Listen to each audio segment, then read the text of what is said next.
Aujourd'hui sur Fluent, j'ai la chance de recevoir une invitée très spéciale. Moi, elle m'a impressionnée. J'ai commencé à parler avec elle sur une des apps dont je vous ai déjà parlé, que vous connaissez bien, qui s'appelle Tandem. Et donc c'est une jeune coréenne de 19 ans qui a appris le français en même pas un an. Et elle m'a tellement impressionnée en fait que j'ai eu envie de faire son interview et de vous la présenter. J'espère que ça vous motivera autant que moi ça me motive. Donc sans plus attendre, je vous présente Magali, ou son prénom coréen Gaeul, et je vous laisse découvrir son expérience.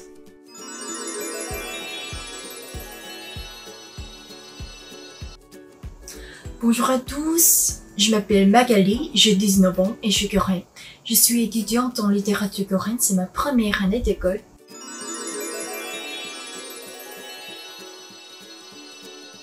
J'ai commencé à apprendre le français tout seul au lycée, donc ça fait presque un an que j'ai commencé.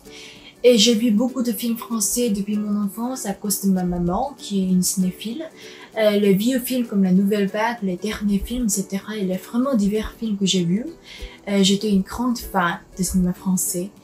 Et alors j'étais vraiment passionnée de français et de culture française. Et voilà, ça m'a fait commencer à apprendre le français naturellement.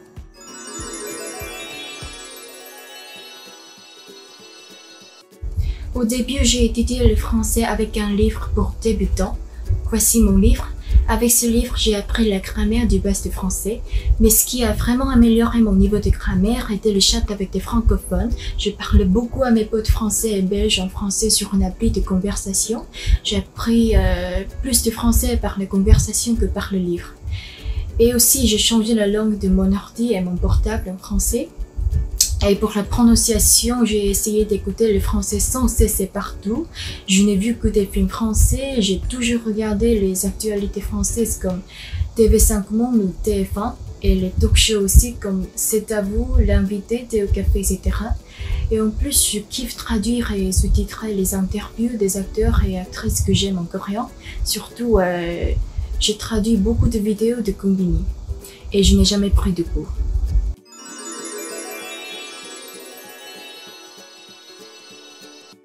Comme je vous l'ai dit, j'ai vu beaucoup de films français, alors j'ai appris la prononciation française plus facilement que les autres. Avant tout, j'ai vraiment aimé étudier le français sincèrement. Je trouve que plus j'apprends le français, plus j'aime.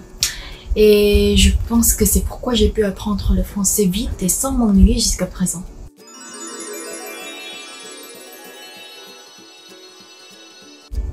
Au début, comme la plupart des gens, c'était difficile de prononcer les R, mais à force de m'entraîner durement, je peux le prononcer sans difficulté. Et depuis que j'ai commencé à apprendre le français, j'ai commencé à lire l'anglais comme le français. Et puis, j'ai perdu un peu de confiance en anglais, mais pour un moment, je n'ai étudié que l'anglais et avec le temps, j'ai surmonté ça.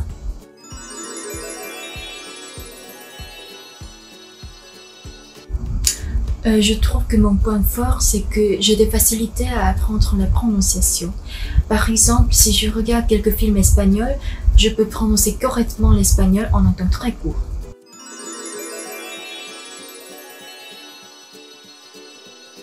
Je voudrais vous dire que le plus important, c'est que vous devez apprendre la langue en appréciant. Bien sûr, il y aura des moments difficiles, mais n'oubliez pas votre but d'apprendre cette langue.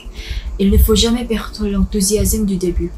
Et vous, vous avez eu une expérience similaire avec une langue, ou vous apprenez peut-être une langue aussi, à votre rythme, peut-être rapidement, peut-être lentement? N'hésitez pas à me faire partager vos impressions et votre expérience dans les commentaires. Si cette vidéo vous a plu, vous pouvez bien sûr la liker, la partager, vous abonner, activer les notifications, nous suivre sur les réseaux sociaux, et moi je vous dis à la semaine prochaine pour une nouvelle vidéo.